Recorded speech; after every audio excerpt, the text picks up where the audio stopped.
Hello everyone, and once again welcome back to Make the Music. We've got another video going over some arrangement stuff, some recording stuff, and today I want to talk to you about how the stereo width in your mix, right? We all want wide mixes to an extent. We don't want to feel like everything's crowded up the middle, and we don't want to feel like, there isn't that wide, big stereo sound where it just feels like it's flying out of the speakers. And part of that is the mixing phase, part of that is panning. Another thing that you can do even earlier in the entire stage of the recording is during the recording and arranging phase, picking elements that will work well and stick out in the sides of the mixes to create that wide mix. So I have a song here that I released earlier this year, and this really demonstrates how when you pick the right elements on the right and left channel of your mix, you can get this really wide sound, and it doesn't have anything to do with EQ or panning or using stereo wideners. Like if you look at the mixer master here, I actually used this track up here. Has all the master tracks, right? There is a stereo widening plugin on this, but that's not why this mix sounds as wide as it is. So let me go to a chorus part here so you can hear it.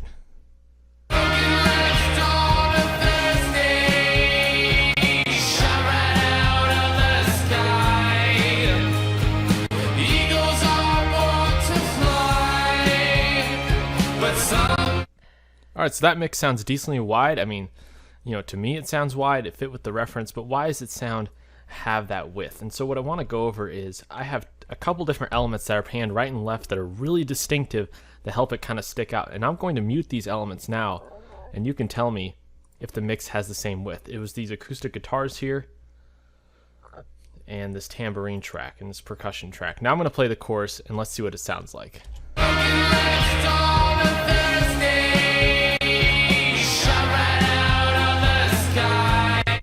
Sounds way more mono, but I do have things panned right and left. I got these guitars.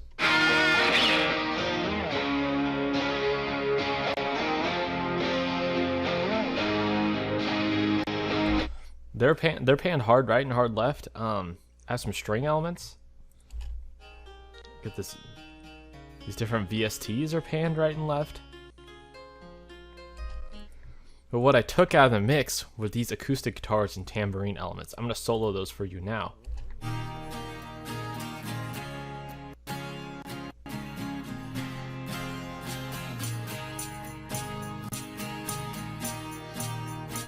See how that really just sounds wide? And what I'm doing is picking distinctive elements on the left and right parts of the mix to help them stick out on both those stereo sides. And that's really just comes down to planning. In the production phase, I have the tambourine, the percussion, they sound very different. They have different rhythms, a little different tonality. And then I have these acoustic guitars, and what I did was I literally played two different acoustic guitars, okay? One of them was a 12-string. That has this sort of sound here. And one was a regular acoustic. They're playing the same parts, but they're different instruments, and so they really help. They really help bring a different texture to this entire mix. So you can hear it starting all the way in the intro.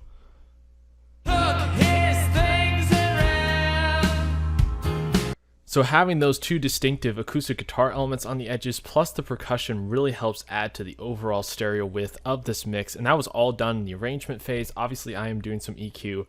I'm filtering out some of the frequency. So really there are three keys to getting this wide mix that I'm getting here. One is proper recording and arranging of elements, which I showed you here. Two is the mixing phase, filtering out overlapping frequencies and panning things correctly. And then three would be some mix bus processing with a little bit of stereo width. That's all going to add up to the wide mix you're looking for. And so once again, I'll remove those elements here and bring them back in to show you the width that they really add to this mix.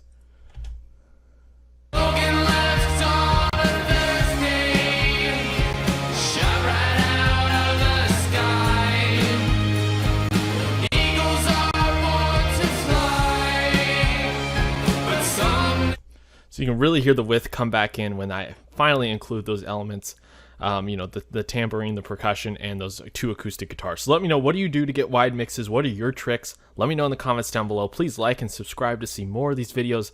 Hit the notification bell, and I'll see you guys next time. Get back to making music, all right?